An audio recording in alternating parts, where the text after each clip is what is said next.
Hi friends, welcome back to Mani special food. இந்த வீடியோவில் ரொம்ப சிம்பிளான ரெசிபி, ஆனால் 2-3 நாள் வச்சு சூப்பராக சாப்பிட்லாம்.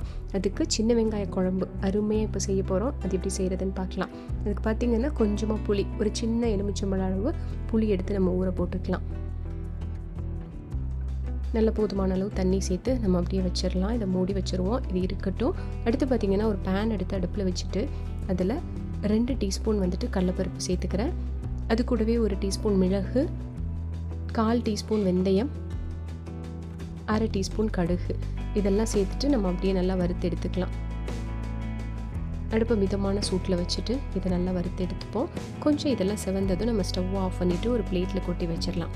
இது ஆறின பிறகு நம்ம இதை வந்துட்டு பவுடராக அரைச்சி எடுத்துப்போம். அடுத்து பார்த்திங்கன்னா இதே பேன் அடுப்பில் வச்சுட்டு ஸ்டவ் ஆன் பண்ணிவிட்டு ஒரு 3 டீஸ்பூன் கிட்ட நல்லெண்ணெய் சேர்த்துக்கிறேன்.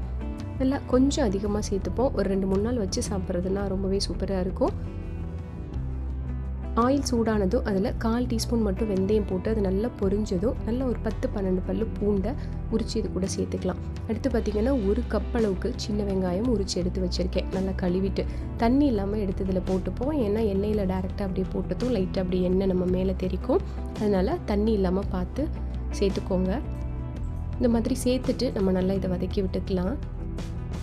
அடுப்பு மிதமான சூட்டில் வச்சு நல்லா வதங்க விடுவோம். கொஞ்சம் நேரம் இது ரெண்டும் வதங்கட்டும். இது கூடவே 2 கொத்து கருவேப்பிலை இலையும் சேர்த்து நம்ம வதங்க விடலாம். கருவேப்பிலை இலை சேர்த்துட்டு அப்படியே கலந்து விட்டுட்டு கொஞ்சம் நேரம் வச்சிடுறேன். கொஞ்சம் நல்லா இதெல்லாம் வதங்கட்டும். நல்லா இந்த அளவுக்கு வதங்கினதும் இப்போ இது கூட வந்துட்டு நம்ம மசாலா பவுடர்ஸ்லாம் சேர்த்துக்கலாம். 1/4 டீஸ்பூன் மஞ்சள் தூள், 1 டீஸ்பூன் மிளகாய் தூள், 1/2 டீஸ்பூன் மல்லித்தூள், 1/4 டீஸ்பூன் ஜீரகத்தூள், 1 டீஸ்பூன் உப்பு, இதெல்லாம் சேர்த்துட்டு நல்லா அப்படியே கலந்து விட்டுப்போம். நல்லா இந்த மாதிரி மிக்ஸ் பண்ணி விட்டுக்கலாம். அந்த மசாலாலாம் அடி பிடிக்காமல் பார்த்துக்கலாம். அடுப்பை லோ ஃப்ளேம்லேயே வச்சுட்டு இப்போ ஓரளவுக்கு இந்த மாதிரி கலந்து விட்டுட்டு இது கூட நம்ம புளி ஊற வச்சதை எடுத்து நல்லா கரைச்சி அந்த புளி தண்ணியை சேர்த்துப்போம். பாருங்கள், நான் கரைச்சி சேர்த்துட்டேன். இன்னொரு டைம் தண்ணி சேர்த்து கரைச்சி நான் இதிலேயே சேர்த்துடுறேன். கொஞ்சம் தண்ணியாக இருக்கட்டும். இது நல்லா கொதிக்க வச்சோன்னா ரொம்ப டேஸ்ட்டாக இருக்கும். அதனால் இப்போ கொஞ்சம் ஒரு 2 கிளாஸ் அளவுக்கு நம்ம தண்ணி சேர்த்துக்கலாம். புளி கரைச்சி சேர்த்து நல்லா இந்த மாதிரி கலந்து விட்டுடலாம். கலந்து விட்டுட்டு இதை எப்படியே மூடி வச்சிடலாம். கொஞ்சம் நல்லா கொதிக்க ஆரம்பிக்கட்டும். ஒரு 1 or 2 மினிட்ஸ் கழித்து நம்ம அப்படியே திறந்துட்டு அதை அப்படியே கலந்து விட்டுப்போம். பாருங்கள், குழம்பு இப்போ தண்ணியாக தான் இருக்குது. இப்போ நம்ம ஏற்கனவே ரோஸ்ட் பண்ணி எடுத்து வச்சதை நல்லா பவுட்ரு பண்ணி இது கூட சேர்த்துக்கலாம். மிக்ஸி ஜாரில் போட்டு நல்லா பவுடரை அரைச்சிட்டு வந்துட்டேன்.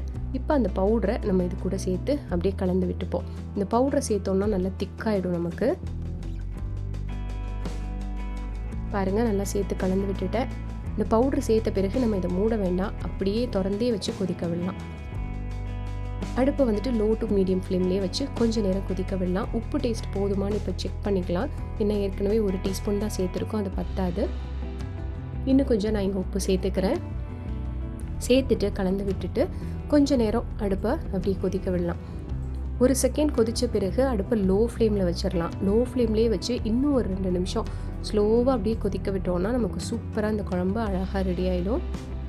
பாருங்கள், இப்போ நமக்கு லோ ஃப்ளேம்லேயே கொதிச்சு அருமையாக குழம்பு ரெடி ஆகிடுச்சு. இப்போ இது கூட 1 டீஸ்பூன் வெல்லம் சேர்த்துப்போம்.